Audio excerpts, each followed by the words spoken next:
రాష్ట్ర ప్రభుత్వం BC corporation నిధులతో కాపు, కమ్మ, రెడ్డి, ఆర్యవైశ్య ఇతర సామాజిక వర్గాలతో పాటు బీసీలకు కూడా రుణాలు ఇచ్చేందుకు ముందుకు రావడం జరిగింది. అయితే సంబంధిత అర్హుల జాబితాను బ్యాంకులకు పంపించగా బ్యాంకర్లు గతంలో లోన్ తీసుకున్న వాళ్ళని, ప్రభుత్వ పరంగా లోన్ తీసుకున్న వాళ్ళని, ఆ తర్వాత డిఫాల్టర్లను, తర్వాత క్రెడిట్ స్కోర్ లేని వాళ్ళను మినహాయింపు చేసుకుంటూ మిగిలిన వాళ్ళని తుది జాబితాగా నిర్ణయించి మరలా మండల కార్యాలయాలకు పంపవలసి ఉంది. అయితే స్థానిక మండలంలో 1-2 బ్యాంకులు మాత్రమే సంబంధిత అధికారులకు ఫైనల్ లిస్ట్ పంపించారని, మిగిలిన లిస్టులు ఇంకా ఎక్కడ వేసిన గొంగలై అక్కడే అన్నట్లుగా ఉన్నదని, దీని మూలాన ప్రభుత్వం పారదర్శకంగా ఎంత ముందుకు వెళ్ళాలనుకున్నా బ్యాంకర్ల చేయుత కూడా అంతే స్పీడ్గా ముందుకు వెళ్ళాల్సిన అవసరం ఉన్నదని, కానీ కొన్ని బ్యాంకులు ఇప్పటికీ కూడా ఆ జాబితా ఫైనల్ చేసి పంపించకపోవడంతో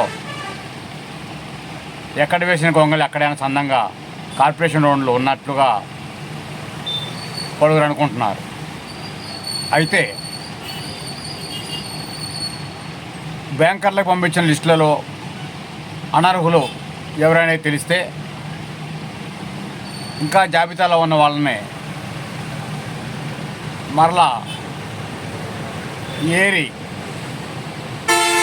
వాళ్ళని మళ్ళీ ఆ లిస్టును బ్యాంకులకు పంపించే అవకాశం ఉంటుందేమో మరి తెలియదు. కానీ మరి ఇచ్చిన నిధులు ఫుల్ఫిల్ చేయాలన్నా, సబ్సిడీ సంబంధిత రుణగ్రహీతలకు జమ అయ్యే సమయంలో జమ అవ్వాలన్నా మొట్టమొదటిగా ఎంతమంది అయితే అర్హులు ఉన్నారో అంతమంది లిస్టును కలెక్టరేట్కి పంపవలసి ఉంటుంది.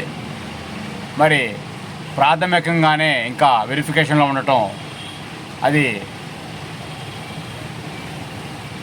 తమ కళలను సాకారం చేసుకోవాలనుకునే యువత, తామేదో వ్యాపారం పెట్టుకొని ఆర్థికంగా 10 మందికి ఉపయోగపడాలనుకునే వారికి ఇది ఒక అడ్డంకిగానే మిగిలిందని చెప్పవచ్చు.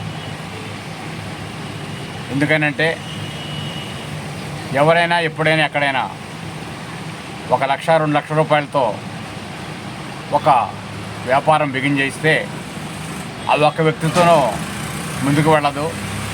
వాళ్ళకి సపోర్ట్గా మరికొందరు కావాల్సి వస్తారు.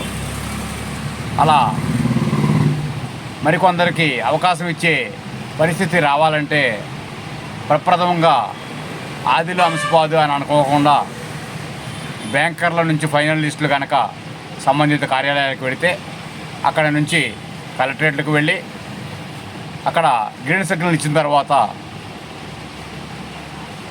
మిగిలిన పనులు పూర్తయ్యే పరిస్థితి ఉంటుంది. మరి ఇలాంటి పరిస్థితుల్లో ముందుకు వెళ్ళకపోవటం